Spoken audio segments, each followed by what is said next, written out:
세상의 변화를 알아가는 즐거움, 투자로 인생을 바꾸는 사람들, 와이즈 클럽. 지금 고정 댓글을 확인하세요. 우리 신미화 교수님. 네. 그 이바라키 그리스도교 대학이에요. 네. 학교 이름이. 예. 이바라키면 저는 들어보기는 들어봤는데 예. 이바라키 현 예. 어디쯤에 있는 거예요? 동북 쪽이라고 할 수 있는데 도쿄에서 한 1시간 반 정도 특급을 타고 가면 네. 있는데 도쿄에서 그렇게 멀지는 않죠. 아, 도쿄에서 신칸센 타고 1시간 반 거리. 특급으로. 예. 아, 예. 특급? 예. KTX 같은 거? KTX 같은 특급이 있습니다. 아, 예. 네네네. 특급 그럼 열차. 지금 일본 생활만 한 몇 년 하신 거예요? 일본 생활 너무 오래돼서 기억이 안 날 정도로 네. 오래되는데 지금 1986년도에 유학을 갔으니까 한 37년 정도 되죠. 오, 86년도에 예, 유학을 가신 예. 거고요. 그리고 한국은 중간중간 이제 왔다 갔다 하시는 거고. 예. 부모님께서도. 예. 근데 이제 고향이 대구. 예. 그래서 아까 저희 녹화 들어오기 전에 대구 사투리가 남아 있으시다 네. 걱정을 하시는데. 근데 이게 일본말 어투랑 섞여가지고 사람들은 모를 것 같아요. 네. 그런 얘기를 하는데 네. 조금 사투리가 많이 액센트가 조금 이상할 겁니다. 아이, 예. 별 말씀이요. 괜찮습니다. 예. 괜찮습니다. 현이면은 우리로 따지면 시 정도 되는 거예요? 아니죠. 도 정도 되죠. 아, 도. 예. 그러면 이바라키 현 대구시 사투리 정도. 예, 그 맞습니다. 근데 지금 그러면 교수직만 몇 년 정도 하신 거예요? 교수직만 16년째.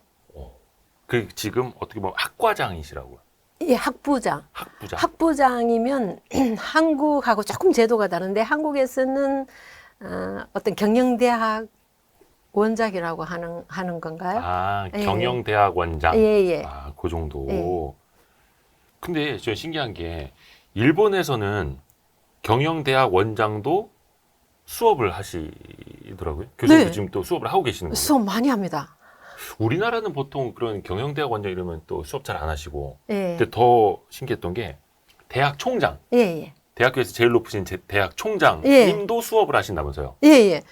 그게 아까 말씀드렸지만 조금 그 한국하고 제도가 다른 게 한국에서는 대학에서 가장 높은 지위가 총장이라고 하지 않습니까? 그러면 이제 경영만 하시죠? 예. 대학교. 근데 일본에서는 방위대학 같은 특수대학 외에는 학장이라고 하거든요. 가장 높은 지위가. 네네네. 그래서 그 학장의 경우에는 물론 맘모스 대학, 아주 큰 대학, 와세다 대학이나 동경대학이나 이 큰 대학에서는 수업을 안 하지만 네. 조금 중소규모의 대학에서는 약간의 수업을 합니다. 한 과목 정도에서 한 네 과목 정도, 세네 과목 정도 수업을 합니다. 근데 저는 그 학부장이니까 한국 같으면 경영대학 원장이 되는데 네. 저도 네 과목 혹은 다섯 과목 할 때도 있습니다. 신기하네요. 네. 그러니까 일본에서는 약간 이제 그 즈음 되면은 나는 이제 관리직이야. 예. 관리만 하고 예. 또 학교 뭐 경영해야지. 약간 네. 이런 마인드는 없는 거예요. 나는 그냥 교수니까 선생님이니까 가르쳐야지. 약간 이 생각인 거예요. 그래서 저는 그 일본이 맞다고 생각하는 게 네. 교수의 본분은 가르치는 거니까 네. 가르치고 연구하고. 만약에 제가 이렇게 투표를 해서 뽑혀서 음. 지금 학부장이 됐지만 임기가 끝나면 내려오면 평교수가 되지 않습니까? 아. 그러니까 계속 저는 가르쳐야지 그 본분을 다 해야지 그 다음에도 계속 본분을 수행할 수 있다고 보거든요. 근데 일본에서는 네. 모르겠습니다. 이게 퇴임이라는 개념이 우리나라랑 많이 다른 것 같아요. 예, 특히 높은 직급에 있다가 예, 내려와서 평직급으로 가서 또 일을 한다면서요. 예, 회사에서도. 예, 뭐 예를 들어서 부사장, 예, 뭐 예를 들어서 전무, 뭐 상무 하다가 다시 부장을 하고 예. 과장을 일을 하고 막 평사원 일을 하고 막 이래요. 어떤 한 기업 내에서 아무래도 그 기업은 아직까지도 일본도 피라미드 소식이니까 네. 뭐 부사장 하다가 뭐 또 사장으로 올라가려고 하고 올라가려고 하겠죠? 하는 건 하죠. 그런데 다른 회사에 부사장 하다가 다른 회사의 부장으로서 일하는 것에 대해서는 큰 거부 반응을 안 일으키죠. 그대로 일을 하는 거죠. 아, 거기서 퇴직을 하고 그냥 예. 이직을 할 때 예, 내가 부사장, 상무 예. 전무까지 했지만 예. 그냥 부장 자리로 가서 일을 네. 하고 그 직책을 중요시 우리는 그 피라미드 조직에서 그 하나의 단계를 계속 올라가면서 어떤 그 직책하고 권위하고 같이 결부되어 있다고 느끼는데 일본에서는 그 일 자체를 굉장히 중요시하니까 부장이면은 부장 일이 있고 부사장 일이면 부사장 일이 있으니까 자기가 맡은 일에 충실하게 하겠다라는 생각이 더 많은 것 같아요. 네. 그때 또 보니까 일본 같은 경우에는 음. 정치인 같은 네. 경우에도 총리를 하다가 네, 다시 내려와서 장관을 하기도 네. 하고요. 네. 우리로 따지면은 총리를 했던 사람이 그냥 부처 장관을 한다 그러면 잘 이게 상상이 안 가거든요. 네. 저도 일본에 가서 참 이상했거든요. 대통령 하다가 예. 뭐 장관을 할 수가 없지 않습니까? 그죠. 일본 총리면 거의 대통령이니까. 예, 예, 예. 네. 그런데 실제로 미야자와 기이지라는 총리도 재무 대신으로 그 다음에 일을 했는데 이 재무 대신이라는 게 우리나라에서는 재무장관이거든요. 그리고 또 아소타로라는 총리도 아소타로 그 다음에 그 재무장관으로서 충실히 임무를 다하는 거죠. 그래서 아까 그 말씀드렸지만 네. 어떤 직책에 연연하지 않고 자기가 그 맡은 일에 그 충실히 임한다고 할까 그런 게 있는 것 같더라고요. 네. 물론 일본은 내각제니까 네. 대통령제이 우리나라랑 좀 다르긴 네. 하겠습니다만 그냥 쉽게 빗대서 보면 네. 대통령을 하다가 네. 기재부 장관 하는 거죠. 예, 예. 근데 우리로서는 잘 이해가 안 가는데 예. 근데 일본에서는 그냥 그게 뭐 당연한 예, 일. 예. 그게 학교건 예. 뭐 정부 정치인들이건 아니면 뭐 회사건 예. 다 똑같은 거네요. 예. 그러니까 뭔가 높이에 대한 인식 자체가 다른 거고요. 네. 그러면 이게 사람들 사이에 서열 문화에 대한 것도 좀 다른 거예요? 서열 문화 자체가? 네, 우리나라랑? 그것도 상당히 저는 다르다고 느꼈거든요. 예. 이게 우리나라 그 조선시대는 그 성리학을 받아들였지 않습니까? 네. 근데 일본은 양명학을 받아들였죠. 그 결과로 한국은 명분과 형식을 굉장히 중시하고 아하. 일본은 실리를 중시하죠. 아하. 그래서 그 조선시대의 형식과 명분을 상당히 그 중시하다 보니까 상하 그 신분을 강조하는 계층 질서의 문화가 탄생되었다고 보거든요. 그 결과로 특권 계층인 양반이 탄생됐고 네. 그 양반이 되는 것이 권위로 연결됐다고 보죠. 그래서 한국인은 그 권위에 대해서 굉장히 그 극단적으로 약한데 권위가 그 없는 사람은 권위가 있는 사람에 대해서 그 어떤 예의를 갖추고 또 복종하는 게 당연시되는 그런 그 문화를 가지고 있는 것 같아요. 그죠. 내가 누군지 알아? 뭐.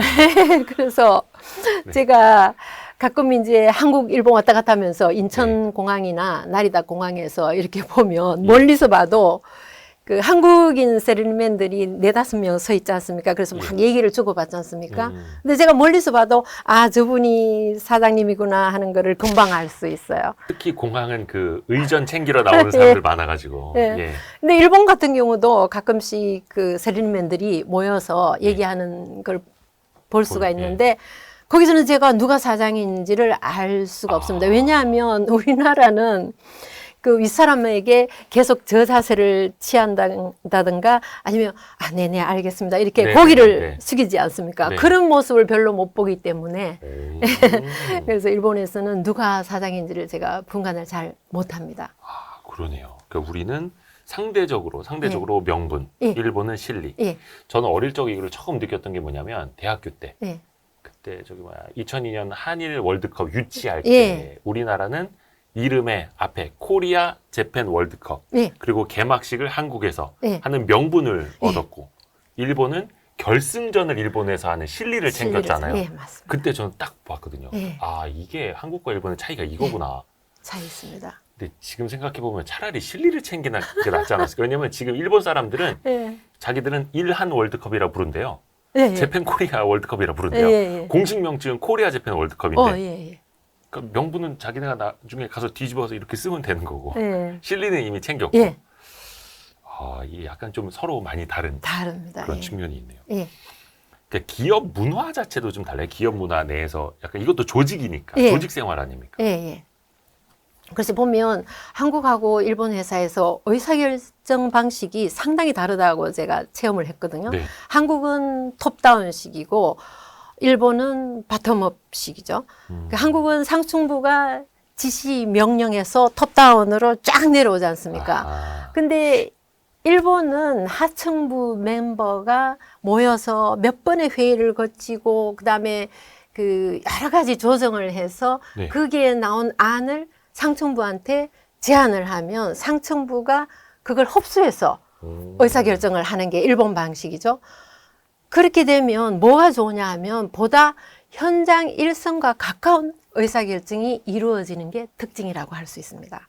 아, 그런데 또 한편으로는 한국인의 입장으로 보면 일본은 너무 매뉴얼대로만 하니까 좀 갑갑하고 어떨 때는 제일 갑갑한 게 유연성, 융통성이 너무 떨어진다는 느낌을 받을 때가 굉장히 많습니다. 제가 교수님 한국인이니까. 느끼시기에도. 네네. 네네네. 그리고 또 하나는 일본의 결정적인 단점이 어떤 새로운 방식으로 변화를 가져와야 되는데 과감하게 어떤 개혁을 감행한다거나 하는 부분은 상당히 약하죠. 아하. 그러니까 지금 시대에 일본 경제가 뒤처져지는 그런 이유 중에 하나라고 볼 수 있습니다. 그러니까 이런 의사결정 방식이 다 일반화되어 있는 건 아닙니다. 물론 회사마다 조금씩 다 예. 차이가 있을 수 있으니까. 예. 그런데 어찌됐든 간에 일본은 바텀업 방식으로 이렇게 회의를 해서 올려서 위에서 최종적으로 의사결정하는 게 많고 우리는 위에서 이런 거 한번 해봅시다. 네. 그럼 밑에서 이제 실행 방안을 찾는 거죠. 그렇죠, 그렇죠.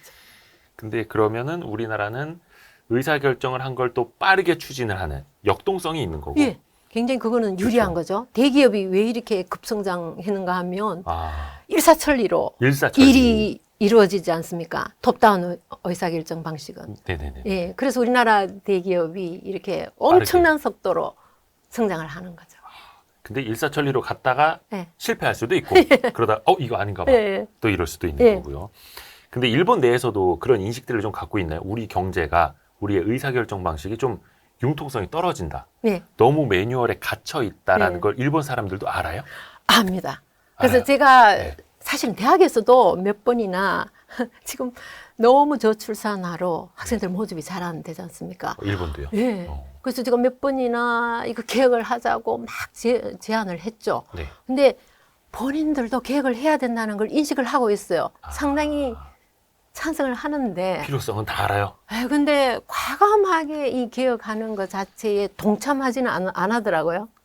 그러니까 개혁은 해야 된다. 네. 의사결정 방식도 바꿔야 된다. 네. 우리도 스피디하게 가야 된다. 네. 근데 나는 예, 맞습니다. 누구 먼저 이렇게 이런 예, 식으로. 예, 그또 특히 일본은 이런 집단주의 문화가 되게 강하다고 하잖아요. 네. 더 튀려고 하질 않을 거고. 않죠. 예. 제가 하겠습니다. 이런 것도 안 하죠. 그러니까 저희도 그 염종순 대표님이랑 몇 번 이제 출연하셔서 네. 일본 문화에 대해서 많이 알려주셨는데 그 뭐라더라? 공기? 네. 공기를 느낀다. 읽어야 된다. 예, 공기를 읽어야 된다. 예. 그러니까 분위기 파악하라는 예, 얘기. 예, 되게 중요하다면서요. 예, 사람들 인간관계에서도 그런 거. 예, 특히나 회사, 조직에서도 그렇고. 맞습니다. 그게 결국은 예. 경영과 경제로도 이어질 수밖에 이어질 없는 수 거예요. 있습니다. 네. 물론 이제 어느 게 옳다 그르다라기보다는 네. 일본과 우리는 이런 차이가 차이가 있다. 있다. 예. 차이가 있다 정도로. 근데 또 우리가 또 많이 차이를 느낄 수 있는 게 호칭에서도 차이가 많이 있다 하더라고요. 예, 예. 우리나라는 예. 한번 이제 대표이사로 해서 퇴직을 하면 끝까지 어디 가도 대표님, 대표님, 예. 대표님. 낙선한 의원도 죽을 때까지 의원님 불러드리지 않습니까? 예. 일본도 그렇습니까? 일본은 어때요? 네, 한국에서는 사회적인 그 지위를 존중하다 보니까 사회적 지위를 나타내는 전직의 직함을 그대로 사용하는 것 같아요. 그쵸. 이것도 아마 명분을 중시하는 것, 그다음에 체면을 중시하는 것 때문에 네. 오는 거라고 보는데, 일본은 회사나 대학에서 토업의 위치에 있다 하더라도 퇴직하면 무슨 상이라고 부르거든요. 이게 그래요? 한국말로 하면 씨죠. 무슨 이름을 붙여서 무슨 씨라고 부르죠. 네네네네. 그래서 지금 저희 대학에도 전 학장이 임기를 마치고 평교수가 되었는데 무슨 선생이라고 부르죠. 그러니까 현재 직위에 있을 때만 그 호칭으로 부르는 거죠. 근데 그게 저는 합리적이라고 봅니다. 아, 과거에 뭘 했는가를 가지고 지금 현재는 그 직책에 있지도 않은 분을 계속 그 직위로 그 호칭을 한다는 거는 조금 비합리적이지 않을까 그런 생각이 듭니다. 오, 그럼 예를 들어서 네. 어디 대기업 계열사에 네. 뭐 오너 바로 밑에 부사장까지 해서 부회장, 네. 홍길동 부회장 네. 이제 퇴직을 해요. 네. 그러면 홍길동 씨 이렇게 네. 부르는 거예요? 그렇죠. 그러니까 홍길동 상. 네. 전혀 거부 반응을 안 가져. 아, 거부 반응이 네. 없어요? 우리나라에서는 그랬다가는 예를 들어서 부회장, 뭐 네. 부사장, 사장 출신한테 홍길동 씨 이랬다가는 네. 저희 사회생활 못하는 놈 네. 이렇게 될 텐데요. 네. 아, 근데 거기에 대한 전혀 거부 전혀 반응이 없죠. 없는 거예요. 그게 아까 말씀드렸다시피 너무 명분도 중시하고 체면도 중시하는 사회라서 그런 게 아닐까 하는 생각이 듭니다. 그러면 일본은 그런 상대적으로 체면이라든지 네. 그런 걸 별로 안 차리는 거예요. 아, 물론 그 체면도 약간 특히 나이 많은 분들은 네네. 조금 차리지만 그 정도가 아무래도 약하죠, 일본은. 어. 아까 말씀드린 것처럼 실리주의가 이게 과연 실리적인가 생각해봐 따져보면 현재는 그분의 직함이 그게 아닌데 그걸 불려줄 필요가 없다고 보는 거죠. 그러니까 우리나라는 어떻게 해서든 전 대표, 예. 전 예. 의원 예. 이런 식으로 계속해서 좀 우대를 해드리려고 하는데 예. 그래서 약간 정치 쪽에서도 그렇고 예. 간혹가다 예. 누구 씨 이런 식으로 호칭했다가 막 난리가 나지 않습니까? 예. 예의가 있네 없네 일부러 비하하네 마네. 예. 근데 씨와 상은 똑같은 건데 예. 그러니까 우리네 인식이 조금씩 차이가 있다. 예. 네. 저도 뭐 퇴임 후에는 그냥 이대호 씨라고 불러도 되는 걸로. 근데 일본과는 참 많이 다르네요. 예. 문화상으로 많이 예. 다르고 인식도 많이 다르고 그